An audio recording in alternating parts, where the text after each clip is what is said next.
And we are back, folks, here on the Michigan Insider Sports Talk 1050 WTKA online at WTKA.com. Sam Webb, Mr. Ira Weintraub on the other side, and joining me, as you see this man do during the football season, is our man DG. We're calling this the Wednesday morning quarterback. He is back in the building. DG, first of all, Happy New Year, my brother. How you doing? Happy New Year to you and to all. Thank goodness for other days of the week, so we don't have to do it right away. You know, just let it relax. Let old DG relax a little bit. Let the furiousness leave and let him get his thoughts together. I figured out some things, Sam. You did? I figured out some things. What did you figure out, DG? I figured out whose fault it is. Whose fault is it? That we, the University of Michigan was not able to pull it out, a 6-point loss, and the one thing that was different that going into that week is there was no Monday morning quarterback before, and so I'm gonna show you where this blame lies. The blame first lies on Sam Webb, large part of it, because this is his show, and he calls me in, hey, we're doing it or we're not doing it, and then I'll take some of that next blame, because had we done it, we would have given all the answers like we always do, and we would have won that game going away. So I want to apologize firsthand to the University of Michigan fan base for not doing the job that we had been called to do all season, and we saw the result. Yeah, man, this one is dang, Sam. Yeah, it's real tough to take, man, because I always preface the commentary by giving TCU credit. They were the better team that day. They made big plays. They didn't make nearly as many mistakes, although they made a few. Tactically, they outplayed Michigan. They outcoached Michigan in that game. But damn, DG, all the mistakes Michigan made, and you lose by a score.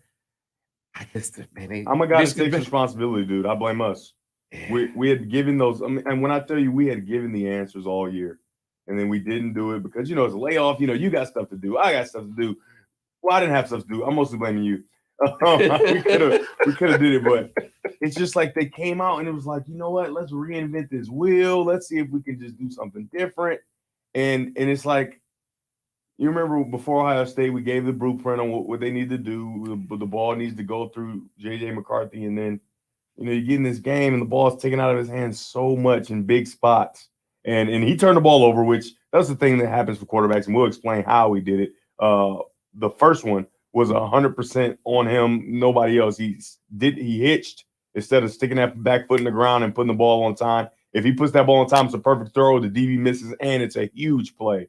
But that's the game of inches, man. And it's so funny, I work with young quarterbacks, and I'm so anal about like small little details, just something little. And so I'm happy that JJ did that for one reason, because when I was in the workout the other day or yesterday, I was losing it.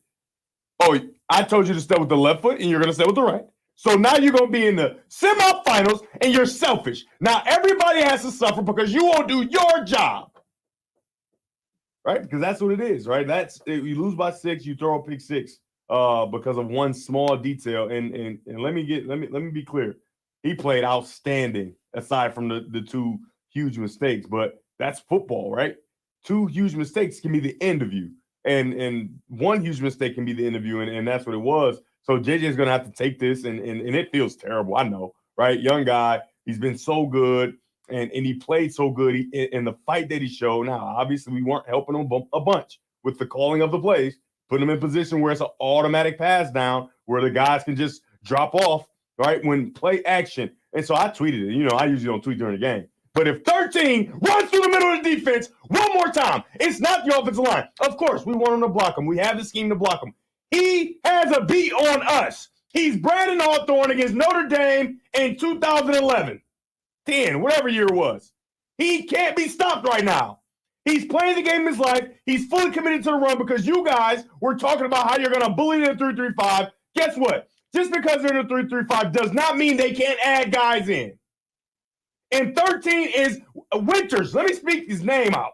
Winters is sprinting through the line. And I said, okay, he's proven it. It's fine. Can we play action now? Very next play action, and then they go back to run on first down. I'm like, oh my God, I can't take this anymore. I'm going to watch something else. I can't take it. What are we doing? Why are we? Why? And I love it. Stick with the run game. All that is fine, but you could have blown that team out. Yeah, I give you my theory on it. My theory on it is exactly what you said. I think they went into the game believing that they could bully these dudes. And so how does that manifest? It's not just running the ball. It's where they ran. They came out with that ISO, and it was like, oh, yeah, we can hit these dudes between the tackles. And so you mentioned 3-3-5. People think it's a soft defense. And you can't run. Characteristically, it is. But when you got a linebacker running through them, it's not anymore.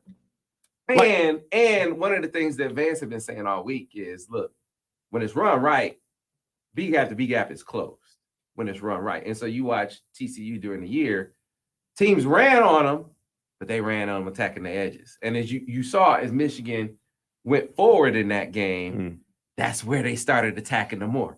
On the edges and with your quarterback running the football too. Oh, man. I don't even want to talk about it. They found it, but it just by the time they did find it. This is the last game for why are we finding that? Why isn't he making this? But again, I take all my career. Hey, Sam, have you ever heard me blame somebody else when you know for a fact it was not Devin Gardner's fault a lot of the time? I never once blamed anybody else, and so I'm going to take responsibility. We did not come on here and tell them to make sure that this offense runs through him and him alone, right? We didn't do it. We didn't do it. It was on us, DG. It's on us. Take responsibility. That's what I do. I take responsibility. So, Sam, it was mostly your fault because you should have called me. That's all I'm saying. Hey, man, listen. But I'm involved too. The only thing I can say, but I don't pretend to be an expert. I pretend to talk to a lot of experts. And you don't pretend. You definitely do. You talk to a lot of experts. Right. And so they were pointing out, one of the things that Rich Rod, who we don't talk about defense about a lot at all, but he would say, hey, man, it's not soft against the run up the middle. But if you it could be like a bull running into the matador, running to the outside. So Michigan counters, reverses, quarterback runs to the edge and setting up play action. So now you find it. But by that point, DG, it's a Big 12 game now. It's a Big 12 game. This is exactly how they want to play. You would have thought that our quarterback was like CJ Stroud, where his running ability is absolutely not a part of the game. And I'm watching, I'm just like, wait, so we just not gonna run him? Who are we protecting? And I'm sure he doesn't want to be protected. This is the last game of his life. If he loses, he goes home until next year. Yeah. What are we doing? Why are we? And then now you have to lean on it. And when I tell you, and we're gonna break down a couple plays, whatever. When he started being able to run, the defensive lineman, it was one play where the guy's head is just going back and forth, and JG's already in the end zone. It's like, dude, it creates such a problem, especially down there in the red zone. But we're like handing the ball off to like other guys, and Mullings, it's fine, whatever. I don't agree. I didn't agree when they started doing it before against Ohio State. It didn't work. I don't like it. Why are we a guy that is not even a running back technically, right? And, he played running back in high school. So we're doing like, hey, let's whatever you did in high school thing. This is the highest level of football before you play at the next level. This is as high as you can get aside from the national championship. What are we doing? Just roll his helmet out there. Hey, maybe he'll just batter his way through. What? When you got an outstanding running back in Donovan Edwards, and then a quarterback to complement him where they can't just jump on him or the quarterback will walk in the end zone. And then we're supposed to be the bully, and we're rushing. Why are we rushing? Yeah, I think. What are we doing? It was devastating. You just made a great point because look, this was a game where you felt the absence of Blake Corum, right? You needed someone to give Donovan a blow. He can't run the ball 35 times. You have someone. His name is JJ McCarthy. That's what are you talking about? That's the point I was getting to. Like, yeah. Okay. Remember before, it's like, we don't need to use them. We got two running backs. Well, we have two running backs still. Right. Except one can throw really well. That's my point. So when at halftime, I tweeted, hey, look, they aren't so far out of the game where they can't run it anymore. They can still run the football, but they got to attack the edges, even if that means running JJ McCarthy. That's exactly what it is. But how do we get here? How do we get here? Even if that means what? It's the last game. I'm not disputing that. I'm saying for whatever reason, we got to go back to whose fault it is, though, because we didn't get on here and tell him, make sure that this offense runs through him at every turn. We told him before Ohio State. So we told him. Let's talk me through the interceptions, because we'll go over them in the film study. Yeah. But you said he hitched steps on the first interception. So explain to people what that means when you say that. So on timing out routes, and so this is where it gets a little dicey, just because the out was from the slot, right? But you can clearly see that it's just a tad bit late and a tad bit behind, right? And so when the DB gets a beat on it, it's because he sees him hitch. Because you got to know, we've watched JJ throw. He's not a guy that a guy can just get a beat on the ball and drive on it, right? So when you get to that back foot and then you hitch, you give him a second to read and react and go get the ball. And so he got there right on time. But if that ball comes out on one step, foot in the ground, ball out, I think that that's a catch and a big play, because I think the DB still is going to do what he does, but he's going to miss. You know what I mean? And it's a game of inches, right? 1 inch. Remember the Any Given Sunday speech. 1 inch too fast, 1 inch too slow, you don't quite get it. 1 inch too slow, you don't quite catch it. And that's what it was, right? It's just an inch or a nanosecond of hitch rather than not hitch, and the ball is intercepted for a touchdown. And it's important, man. I'm just telling you. And that's why coaches are so afraid of throwing outside and things like that, because once he catches that, he's gone, right? Because Ronnie Bell can't react because he's thinking he's about to catch the ball. The quarterback can't get to him because he's got a straight direct path to the end zone. So, and that's the thing that can happen, right? I'm mad at him for not having the proper footwork, but that's the thing that can happen in the game, right? You get a little relaxed, you're just dropping back doing your thing. You're like, oh, wake up. Okay, maybe shouldn't do things like that anymore. See, that's the kind of thing that I think in this offseason when he gets with his quarterback coach. Fundamentals, because you and Borges have been talking about it, because the dude is an amazing talent. Yeah, he is. But even the amazing talents from a fundamental technique standpoint, still in my opinion, Patrick Mahomes is the most talented quarterback we've ever seen. And he always has to revisit fundamentals because he's so talented. He has to find a way to make sure he keeps himself in somewhat of a box, right? And so when you're so talented, you know, like Caleb Williams. Caleb Williams just won the Heisman. And have you watched Caleb Williams play? Oh, my goodness. Guess what? He has some stuff where he can get better and make sure that he's playing on time a little better and getting his feet in line a little better, because when you're so talented, you can lean on that talent, right? And us less talented people, we can't look at you and say, hey, man, you're not doing it right. It seems like they're doing okay, right? But there are things and steps they can take to make sure that their talent is not the only thing they're leaning on, that they can lean on their fundamentals as well. And that's not even really a fundamental thing. That's just you just took the wrong drop. And I want to say and give it an option of saying, well, because it's a slot, maybe it was an option to hitch or whatever, or maybe hitch was the play. But from what I can see, it looks like if that foot is in the back in the ground and the ball is out on time, that play can't be stopped. Second interception. Talk me through that one. I told you stop them slants. Y'all, why he don't like those slants? Why he don't like the throw slants? I told you. Because the thing is, you got two linebackers, right? And you got a shallow cross and a vertical, right? I think it's turned into a dig, whatever it is. Vertical, shallow cross. So you're assuming these linebackers got to be cleared out, right? No, wrong. They're not cleared out. And now you just threw it straight to him, and he's walking in the end zone. The game's been lost. I hate it. I hate throwing slants, man. Yeah, so it's unsafe because we don't know if he could actually see that guy, right? Because you got linemen, you got these big, and then Winters is not a big guy. He's really a safety, right? He's really a safety that's in the box because of the way the style of the Big 12 and how they play defense, and because you need linebackers that can run and cover and all that. And he catches that, and I'm just like, we haven't seen him. That's why he couldn't have saw him. We have not seen him throw the ball right to the other team. We haven't. That's not what happens. And for him to throw that ball, and you can see his wrist say, oh God, I can't believe I threw that. Oh man, I was devastated. But again, I told Borges, I told everybody, I don't like doing it. Stop the slant. I'd be curious if he's like you in that, you know, is this a route combination?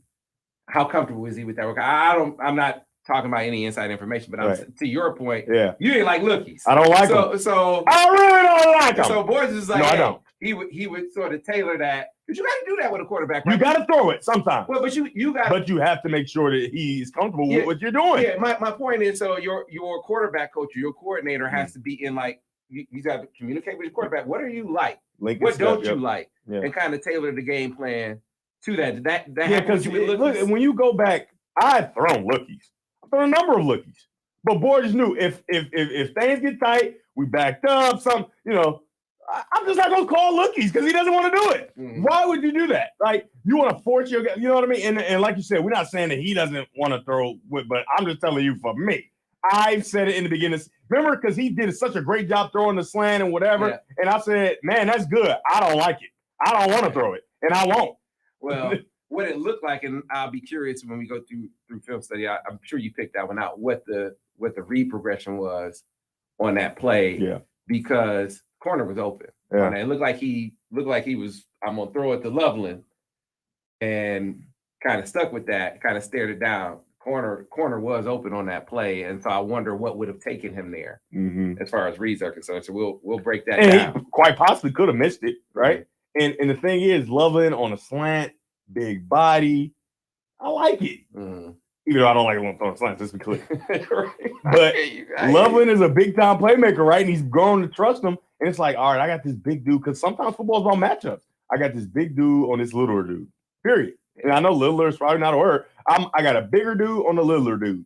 I want to try to get him the ball, but it backfired quite a bit. Here's what we know. That eventually they found their running rhythm, and boy, man, you saw what time it was. As soon as they did what we should have said they did, but we didn't because you ain't called me in, so we couldn't tell them. As soon as they start doing what we would have said, putting that ball in that man's hand, he is driving that ball down the field like I ain't seen nobody do it. The safeties were at the mercy. They could not cover these dudes. Couldn't cover them. With a and you know, it's so funny because this is like a pass defense. It's 4 pass, right? Big 12. And everybody, man, our receivers, man, they just can't get open, blah, blah, blah, blah, blah, blah, blah, blah, blah. We saw that thing. I love when you know, it's so funny. And people probably like, Devin, you crazy. Yes, I am crazy. I was sitting at home and I'm like, man, at halftime, I'm like, I am so glad that we are down like this because they have to do it now. You have to. There's no other option unless you're just going to get blew out. And I'm like, oh, he about to be throwing that rock, boy.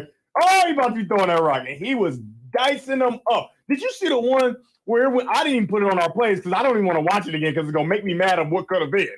When he threw the ball and like one hand went through, that was not our team. The other hand went through, it was not our team. And Loveland right in his belly button. I said, oh my God, that's how he do that. I tweeted about that. I was like, I don't know how he That's the most amazing throw I've ever seen. Like, what is going on? I don't know how he fit that in. And why would we hand the ball to number 20 when our quarterback can do that? Look, yeah, man, I want to be careful not to be ragging on any particular guy. Well, he's not to blame. He was a linebacker. Yeah.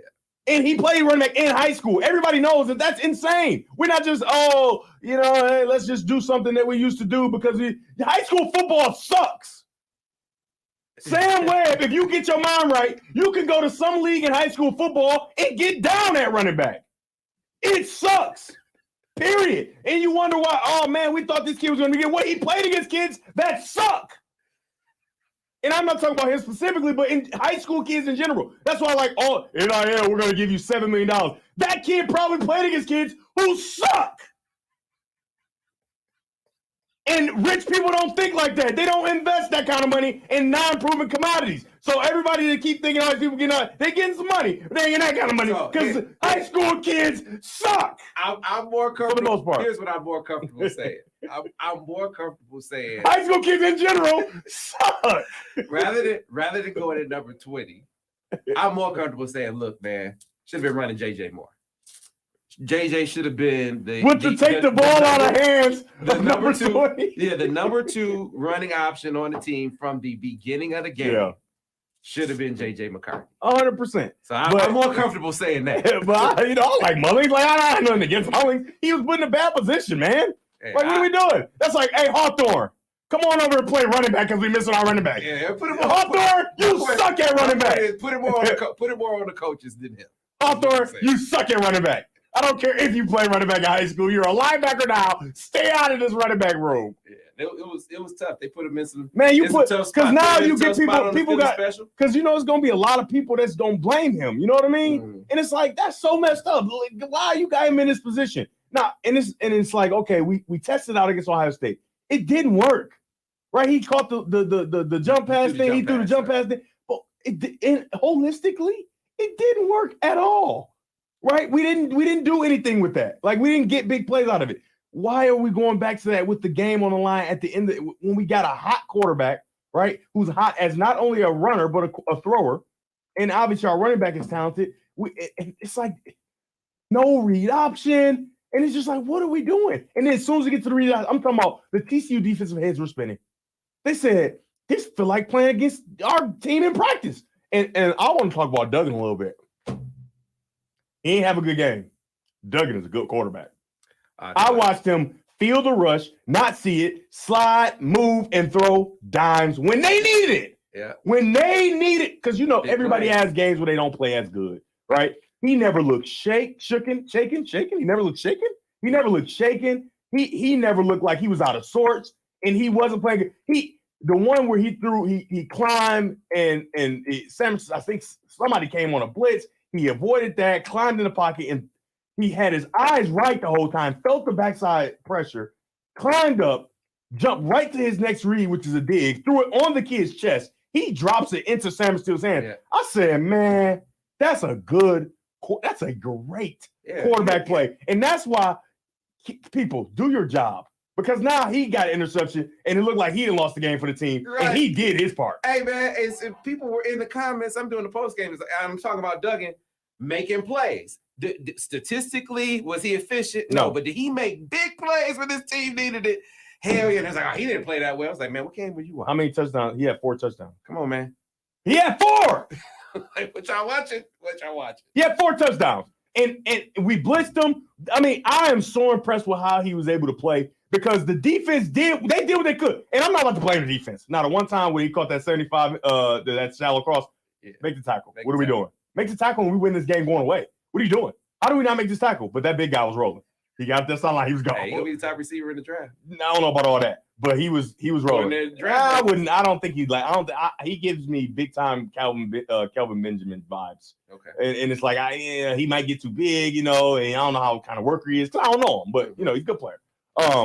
But every time like they blitzing him, it's pressure, and he just like, okay, it's fine. I'm just gonna retreat, and throw this ball here, throw this ball there, make the right play there. Oh, I need to run a little bit. All right, let me get down on y'all in this running game. I thought the magic had run out and he wasn't gonna be able to do all that, but he was special, man.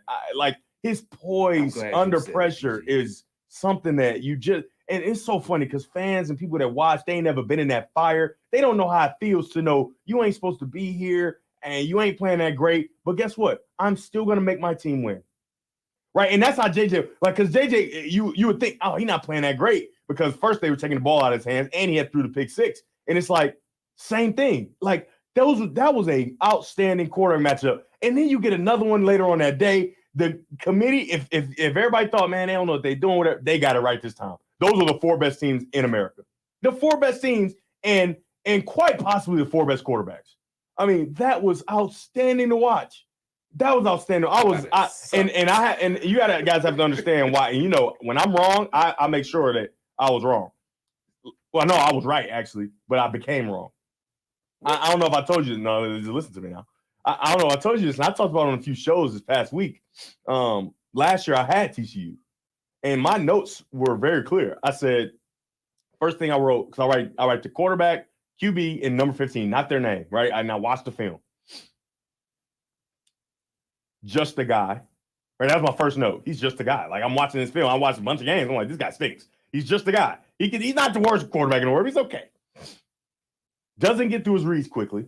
Right? The play I just described with him going right, going left, and driving, and then dropping it, obviously gets to his read quickly. And he's an okay runner, but won't break the game. And so you want to say, dang, you were so wrong. Was I? Because his coaches said the same thing when they started somebody else this season. And so, in my opinion, I think he is playing on pure boulder on the shoulder. Like, my coach didn't believe in me. The media, Devin Gardner thinks I suck. And he does not suck. He can break the game as a runner, right? He does get through his reads quickly. And he is not just a guy. And the most important trait that he has, and I think our quarterback, I think JJ has the same thing. The most important trait that he is a never say die guy. His intestinal fortitude to continue to fight when it seems like it's not there. We saw it in the Big 12 championship game, but they ran out of gas. They couldn't get it done. He is he is a fire-breathing dragon. Like, he's a kid that I would love to, like, just pick his brain and, like, how are you? Like, what do you think? Like, how did you get to this point? What in your life allowed you to be this, have this type of intestinal fortitude? Because it's not a characteristic that most humans have, right? To just be able to fight when it just doesn't seem like it's going to work out, right? And it was, I'm looking like, man, I love it. I love it. I love it. And I think JJ has a lot of that in him too. I mean, he was fighting his butt off, man. And to throw 2 pick sixes and to continue to fight like that and really have a chance to win, obviously it's super disappointing that the snap, because I'm thinking he's going to go down and win this game. And then the snap and the whatever, all that garbage. But I think that he should be proud. Obviously, he should take it. He should take it for sure, because you threw 2 pick sixes, right? And you lost by 6. So he should take it and say, man, I lost this game. Obviously, there are other things, but you had an opportunity and you threw 2 picks. If you turn those into regular picks, right? The game may be different, but he should be also very proud of the way, and his family should be proud of the way that he fought. Man, he was a dog out there. Look, he gave him a chance. He gave him a chance. He also what he gives, he also taketh away. He threw 2 pick sixes, but he did give him a chance. That's kind of what I want you to get to as we get to this break, and I'm gonna have questions. I know people have all kind of questions for DG in the comments. If you have questions for DG and you asked one already, please ask it again, and we'll start plowing down the questions on the other side. This segment brought to you by our friends at Grand Traverse Resort and Spa. What do you attribute a team that has been so crisp, so clean all season, playing the absolute worst game of the year when it comes to those things? They did not play anywhere close to a clean game. We talked about the 2 pick sixes, but those were far from the only mistakes they made. From on the Philly special, which we can criticize the call, rightfully so. I hate the call. Hated it. Harbaugh even said, I hate the call. I wish I had that one back. But you had a guy run the wrong way on the play, which it might even be able to be run in if your running back runs the right way on the play and doesn't let the back or the defensive end fire up the field, right? Then you got the fumble on the other side with your back offside. And we haven't seen them, I think, do that one. That's a fumble, right? You have all the run-throughs. You talk about the linebacker. It wasn't just number 13 running through. Yeah. Linebackers are running through all day long. Yeah, he's just the most glaring. And then defensively, the bust in the run game. I mean, that more than anything, more than the missed tackles on the crossing routes. It's they were able to run it down Michigan's throat. So they stopped the run better, and they ran the football better. It's all relative, right? Both teams had good rushing days, and both teams had tough days stopping the run. But TCU was more successful in both instances because Michigan missed a lot of assignments on defense. What do you attribute to? How does that happen where in the last game of the season, the biggest game of the season, they play their sloppiest game of the year? Well, I think them never having played TCU was huge.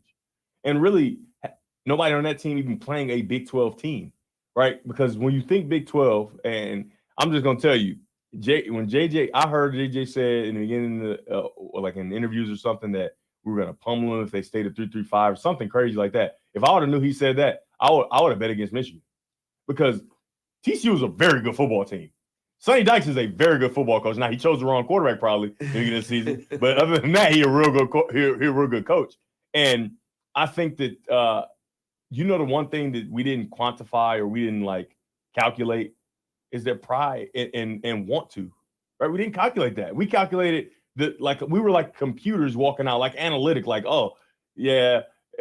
their defense is a 3-3-5. We should be able to run the ball. We should dominate them. They have a good running back, but our running defense is so good. And we didn't calculate and add in the pride and all those things. And so that's why when fans, you looking at a game, it's that man for man, you watched some of our defensive linemen who we've never seen this get dragged off the ball by their tackles or guards, completely moved, against their own will. And we just haven't seen that. And I think if they play again, maybe that won't happen. But I'm just telling you, when you're coming in with a certain confidence of, not necessarily a confidence of we believe in our plan and whatever, but a confidence of they just not like that. They can't deal with us. That changes things. Yeah, so you know what? as you say that, and I've been thinking that this week, but you just fleshed it out. I thought they were going to come out to begin the game like they came out in the second half. They came out in the second half. I tweeted it. I thought so too. But guess what? My tweet came in too late. They couldn't see it because we didn't do the show that week. Right. But they came out, to your point, saying we gonna bully these dudes. Right? That's what I think. It's a bad choice. And then they came out because they did run it on them. Mm-hmm. They did eventually start lighting them up, right? Yeah, I'm talking about in the second half. Yeah, I got you. Yeah. They were running on the edge. JJ getting his thing. They run it. So they eventually did what they said they were going to do in the comments during the week. But to start out the game, the posture they took about how they were going to do it was real different. We're going to punch them in. We're going to blow these dudes up between the tackles. But let's be clear. They were mad enough to stop that. Let's be clear. It's similar to Ohio State. They didn't just run it down their throat now. You want to know why they start running like that? Because they took that play action and they put that ball over their head and they said, oh, let's at least think about running through there so fast. But then they saw, oh, y'all just going to keep kind of running it. And they start running through. You know what I mean? Let's be clear. The reason we were able to eventually run the ball is because of the passing of the quarterback. Yeah, here's what I remember. The flea flicker, I think it was two edge runs before that flea flicker. It was two edge runs for edge run, flea flicker. Play action pass, which is a play action pass. That's like, all hey, man, this is what we talking about. I thought for sure. You know what I thought? I thought that they was going to bring the fake flea flicker in at some point too. The one that Purdue ran against us, that was sweet. I can't wait to see that play next year. Sharon, put that play in next year for sure. Yeah, we got to get to a break. We come back on the other side. We'll get to your questions for DG. So if you had them and I didn't get to them earlier in the show, put them in there now. We'll start knocking them down. Some of them in the break. The rest of them when we come back on the other side here on the Michigan Insider Wednesday morning quarterback. Sports Talk 1050 WTKA, the ticket. All right, DG. So let's get to some of the questions. All right, let me questions. It's a lot of questions. Let me type that to a prompt in here. If you have questions for DG, questions for DG. No, you don't got to do that. There's 60,000 questions in here. I like Eric T's. Damn it, Sam. Yes, you're right. It is. It's Sam. Eric T. It is Sam's fault. And you should put more. Hey, man, I was saying, wait, hold on. I said, how much did I say all week long? And it's not just from me. I remember Rich Rod saying, hey, man, when it's run right, you can't run up the middle now. You can tee off on the edge on Jordan Kovacs. You're going to be one-on-one. What did y'all call it? The bandit or the spur or whatever? Yeah, spur. Yeah, that's going to be tough. But up the middle, up the gate, that's going to be tough. So how about we said all week? Yeah. Run on the edges, play action. Our arrogance kind of backfired there. All right, so let's go back to questions for DG. All right. Because there are a ton of them. Good grief, people. Yeah, hey, DG, the folks missed you. Well, I mean, it's all your fault, so. How's it my fault? Because you didn't have me here to make sure I told them what they need to do. And so now we got to sit here and talk about a loss that we should have won instead of talking about how we're going to punch Georgia in the mouth. Here's the one. So what do you say to Justin Standish? You said that first pick six is on the wide receiver as much as the quarterback. Have to sell the inside move before breaking out so the DB can't jump the route. Do you buy that? Well, yeah, that's like amateur because all routes are not routes where you jab inside or do something like that. That's a speed out, right? A speed out, you just run and you run out and it's a timing route that you beat, whether it's good defense or not. A perfect throw can't be stopped, right? Unless the DB just standing there already, right? And so the fact that he's off, he runs a speed cut. That's called a speed cut. So it's on JJ, period. 100%. Not even close. Yeah. Mm-hmm. No. It's 100% on JJ. Because even what was it, Ronnie? He didn't even leak, right? Because sometimes you get a receiver, he runs the out route, he starts to leak up the field, right? And that allows the DB to come underneath. No, he came out nice and flat, pinned that shoulder back, and the ball's late, period. You know what I mean? So just remember, all routes are not the same. Like some routes where you go, you do a little fake inside, head move or whatever, but a lot of routes are on time. And that's where like a Russell Wilson is struggling, right? Because he never played on time where you got routes running and they're not juking the DB and he's not going to be wide open. But if you play on time, you can complete the play. All right. Devin, how big was a 4-week layoff for TCU to prepare for the Michigan running game? I think Michigan played into their hands. No, I think 13. I think forget TCU, 13's layoff. He watched a lot of film. He said, you know what? I'm small. And if I get there first, because you can see a lot of times, and I'm glad you can see me on the screen here. A lot of times the tackles were doubling to him, right? But by the time they looked, you would see tackles reaching out, and it's like, how did he get here so fast? You know what I mean? Because he had a plan, man, and he had an outstanding plan. I don't know if the coaches gave him that plan or he said, listen, man, I'm too small, and if these big dudes cover me up, I'm not going to have a chance. So I was so impressed with his plan and what he was able back to on do. radio, guys. Ira, is it just the Bells? Is it just Bells? Is that it? All right. Bell's Pizza? And we are back, folks, here on the Michigan Insider Sports Talk 1050 WTKA online at WTK.com, dissecting this painful game. I mean, and here's the thing. You know this, DG, haven't played. As bad as we're feeling, the dudes who actually played and coached in the game feel way worse than us. We got to remember that. Yeah, they feel way worse than us. I felt I don't feel that bad now. I feel okay. I feel terrible. Yeah, I felt pretty bad, but it was like, I didn't play. So, I mean, what do you want from me? I feel bad that you didn't call me in so I can give the answer to make sure that they win. I will take it on the chin. That's right. I did have a responsibility. You did. To get you into. So I'm going to make up for it with the Lions, right? Okay. Because coming up this Sunday, we're going to be out. The beer tour is coming back. We're going to be at Pizza House this Sunday, 8 p.m. Sunday Night Football as the Lions take on the Packers. And the beer tour stop brought to you by Bell's 2 Hour Ale will do our part because the beer tour is undefeated. Every stop we made, the Lions have won.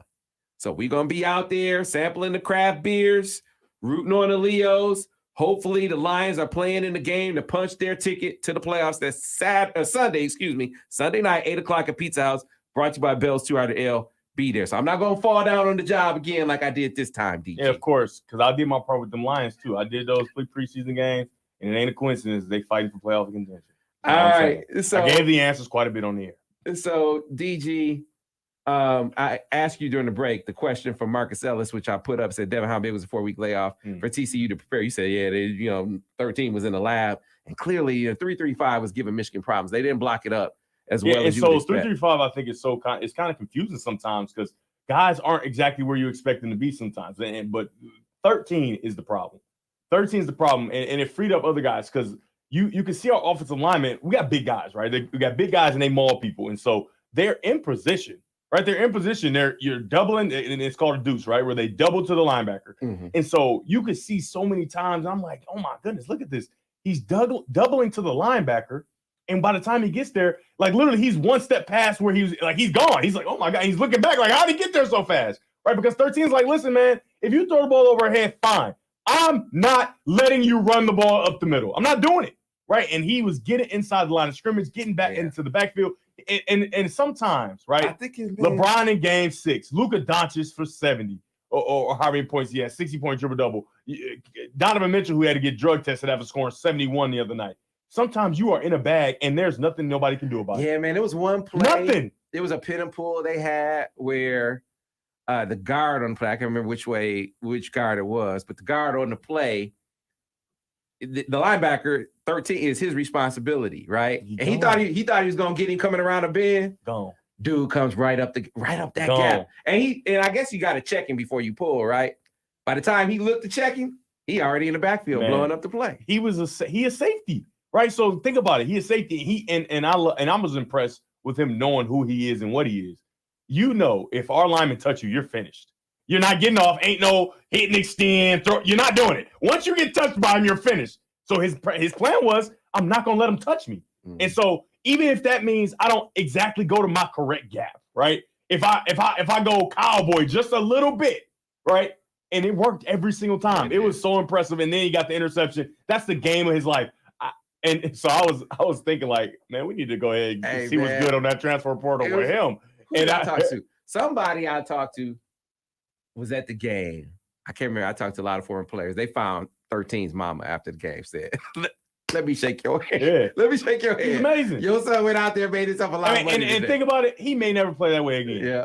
He played the game of his life, and he may never play that way again. But guess what? For that moment, for one opportunity, he was exceptional and very fun to watch. Well, not that fun because he was doing it to us, but I like good football, and to watch him have a plan was awesome. This will be an interesting thing for Michigan to look at next year. It said Kirk Brown said red zone play calling was terrible, no play action or zone reads down there. Why?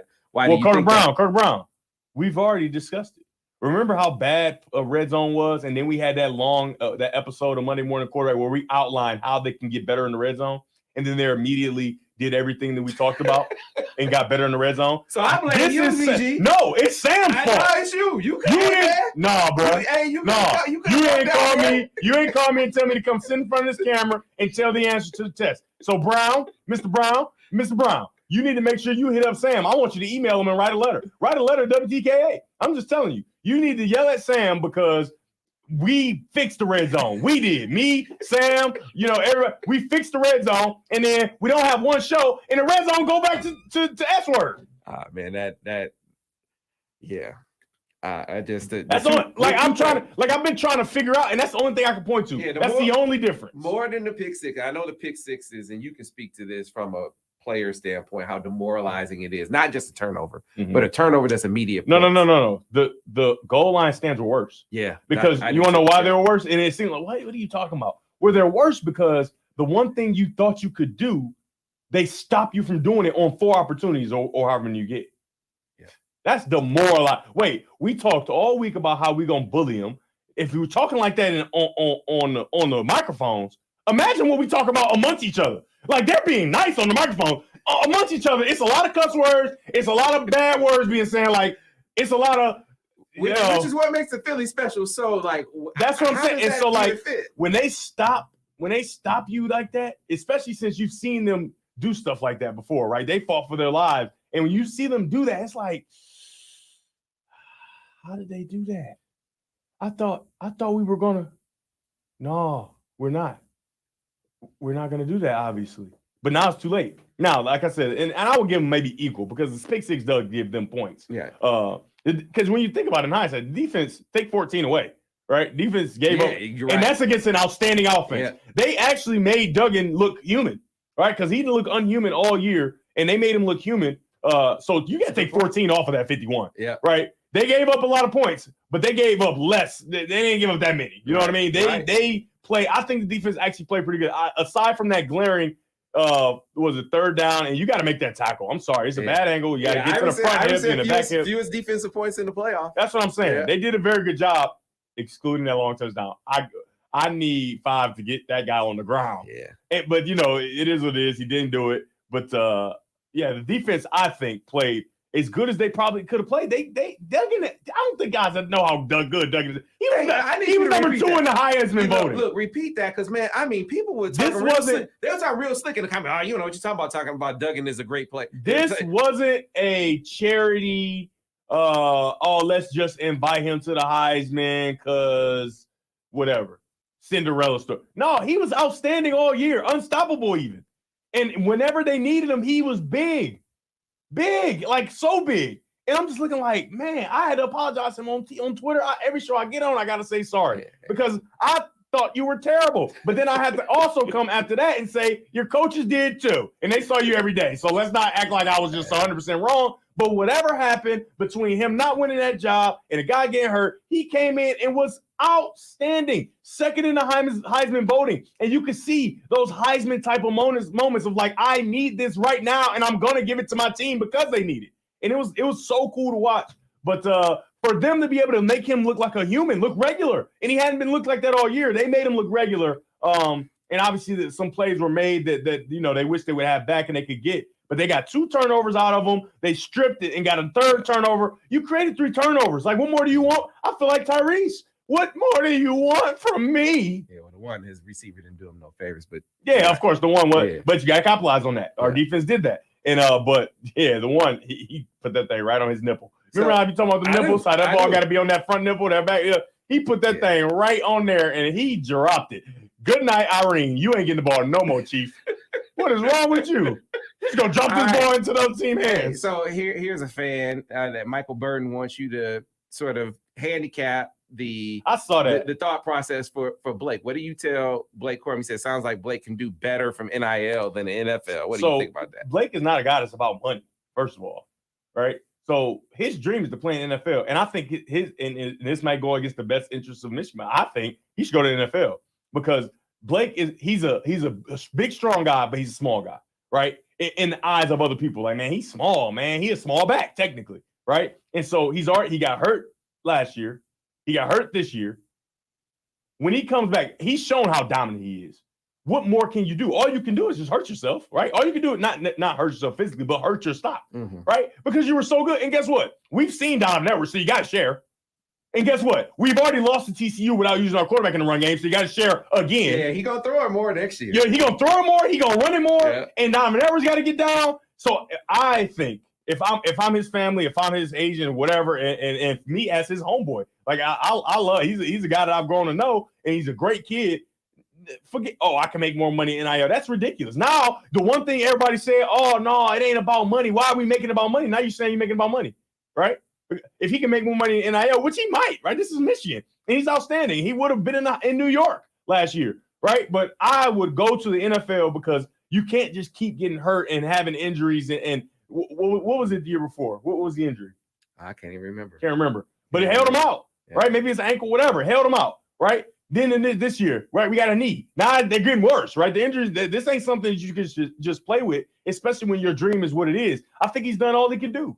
And he is going to forever be remembered as the guy that helped bring this thing back and put this team on a national scale. And so I think he should 100%, don't even think about it, go play football in the NFL, go to draft and see what happens. Yeah, I mean, I think to your point, you got to look at it, even if you think that he can make more money next year NIL. I think that's selfish to even think of him as a person that's like, hey, I just want to make money. I mean, but even if you have to look long term, exactly. Look for the second contract. Exactly, that's where the money is. That's exactly what I was about to say. Getting that clock started towards your second. It's almost contract. a slap in the face. I feel like that. It's like, I'm not gonna go live my dream because I can make a little money this year. Come on, man, that's insane. And a lot of kids are and the thing is, he's not a high school kid, right? So the high school kids are doing that dumb junk where I'm going to school I really don't like because they give me a little bit more money. And now you're miserable, and then you try to transfer, and now you JC Daniels, you're going to 4 different schools in 4 years, right? So I think that's ridiculous. Now, high school kids just aren't very smart. Parents are trying to get money. They're money hungry and all that. But for a guy that's mature, he's put his time in, right? He's been exemplary in the community and all these different things, and he has a dream. He should definitely go play football and get his dream. And I think it's a slap in the face to think that it's all about money for him. All right. And honestly, he like me. He's just going to give it all back anyway. That's what I do. You give all back. I don't even know how to say this guy's name, but he said, Devin, what are your thoughts on Michigan's route tree? I think. What are we doing? He got all the same routes as everybody else. I don't like that question. Okay. Man, don't put that one up. Okay. I mean, what do you think of that route tree? What does that even mean? Everybody in the country runs all the same routes. Do you think that Michigan's passing game lacks sophistication? I think is what he's getting at. Let me just give me a moment. I want to see how many yards this kid threw for in this game where he didn't play very good in the first. Oh, hey, listen, man. No, I just want to see. We got Ronnie Bell, 6 catches, 135 yards, 22.5 per catch. Roman Wilson, 5 catches, 104 yards, 20.8 yards per catch. Luke Shoemaker got hurt. 1 catch, 32 yards. That's 32 yards per catch. Cornelius Johnson, who didn't even show up much, 2 receptions, 30 yards. That's 15 yards a catch. The quarterback finished with 343 yards. What do you mean sophistication? That is what we could have had all year. They just chose not to do it because we were running the ball so well. I've said it all year. Our receivers are extremely talented. Our quarterback can throw, right? 200-yard receivers. We haven't had. When's the last time we had that? When's the last time, right? And in the biggest game of their lives, we were able to do that. Well, they were able to do that. So the sophistication of the route tree, first, everybody has all the same routes for the most part. Secondly, they did a good job of having a plan on how to run them. Last one. And then we had to get a Harbaugh question in to you. I don't know how to say your name either. So what's your opinion on the Harbaugh to the NFL rumors, I think he's saying, and who would you want to replace him with if he goes? Yeah, so a lot of people are like, oh, man, just leave if you're going to leave. I'm like, y'all got to stop this, man. If he got a dream, even though he is an older man, a grown man, he make money, whatever, he got a dream. He want to play. He want to win a Super Bowl. What more do you want from me? Like, these 2 years, I did what I said I was going to do when we won the Big Ten Championship, beat Ohio State. Now, we didn't win the national championship, but that wasn't a part of the original deal, right? That really wasn't a part of the original deal. He's done all the things he wants to do, and if he wants to leave, you can't tell this man he can't leave. You can't do that. You can't just tell people what you want to do because your own – that's selfish, right? Now, would I like for him to stay? Absolutely, man. Please keep running this thing up. And then I thought he was gonna leave next year and just go draft JJ anyway. He gonna go to the worst team next year. That's what my plan will be. All right, we're gonna play this next year. Make sure JJ right. Go to the bad team or whatever and draft JJ. Period. That's what I would do. So eventually he's gonna leave. Eventually he might leave anyway. Like we gotta stop like trying to tell people what to do with their lives, especially after what he's given. It's the same thing with Deion Sanders. He's given everything, and y'all was paying him $300,000. Not to mention, Harbaugh has pride. Y'all was saying how terrible he was, how he need to get the F out of here. I can't take this no more. We need somebody else. And now you complaining that this man want to go live his dream and win a Super Bowl. He lost to his brother. I know you got siblings. That sucks. Every time he go to a family function, he done been quarterback NFL, done all this stuff, and guess what? He got to look his brother in the eye and say, well, you can't beat me, Chief. I beat you on the biggest stage. Beyonce was there. She saw it. Hey, when he signed that extension after 2020, the people who was talking all kind of yank, this is a terrible decision. What are you doing? So this is you don't know. I just want people to have more empathy and not like try to take people's dream because of your own feelings and what you want. You can want them to stay, but you also will want them to do things best for him. And now the coach to replace him obviously is me. You guys have seen and watched this show every week. You know what time it is, and you saw what happened when I didn't coach him up. You feel me? If you can't see me on the radio, I'm kind of sarcastic. But I mean, I'm just being honest, man. I'm outstanding. You are outstanding. I need to be a head coach, not a coordinator, because I don't got time. I'm just gonna tell you if that's good or bad. No, stupid. Don't do that. Okay, we're gonna do. Double reverse pass. Really? No, don't do that. Right, we're gonna do a Sharon Moore, the coach. We're going to do an outstanding film study now, so be on the lookout for that. Sharon Moore, the coach. We got to get out of here. Assistant coach, Devin Gardner. Be on the lookout for that film study. See you tomorrow here on the Michigan Insider on Sports Talk 1050 WTK, the Ticket, the official voice of University of Michigan Sports, and our